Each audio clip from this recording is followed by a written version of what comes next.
tribute still flowing in for former President Jimmy Carter, the longest living U.S. president, passing at 100 years old. And joining us now with how his state is remembering a century of service, it's Georgia GOP Congressman Buddy Carter, no relation. Congressman, it's good to see you here. Let's just start with your overall thoughts about how Jimmy Carter is viewed in your home state. I'd imagine there's some degree of state pride having a president hailing from Georgia. Oh, absolutely. The first president to be from Georgia, the only president to be from Georgia. And we're particularly proud of his post-presidency and what he has done in, his work with Habitat for Humanity. The work that the Carter Center has done has been very significant. And whereas he may have had a tough presidency, I think history will treat him well, because if you will, a lot of the issues that he dealt with, we're still dealing with today. They were difficult issues. And he did have some wins in his administration, his work with the Camp David Accords, his work with infectious diseases. So I think overall, Georgians are very, very proud of our native son.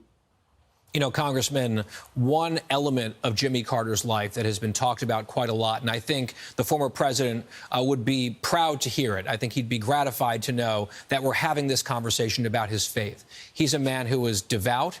He was faithful throughout his life. He and his wife married for 77 years. He taught Sunday school. Talk about that component of his life and how that's received in your state and by your constituents.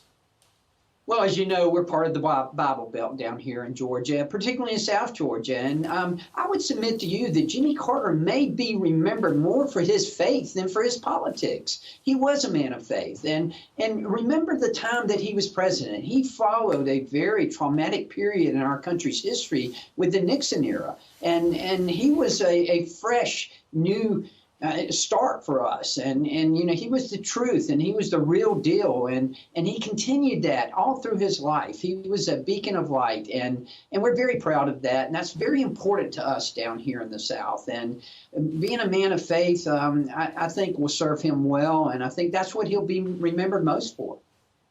You're a conservative Republican. He was a Democrat, progressive in a number of major ways, probably not seeing eye to eye on a lot of political issues when it comes to the partisanship element of things. But are there lessons that you take away from Jimmy Carter in terms of how one comports oneself in public service and also just broadly in life as a man?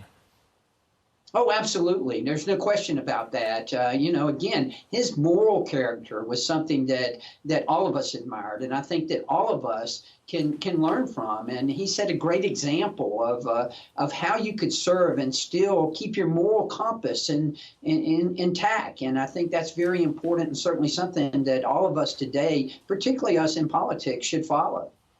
All right, Buddy Carter, Republican congressman from the great state of Georgia, joining us this morning talking about the death of former President Jimmy Carter, who passed away yesterday at the age of 100. Congressman, we really appreciate it. Thank you. Thank you, Mr. President.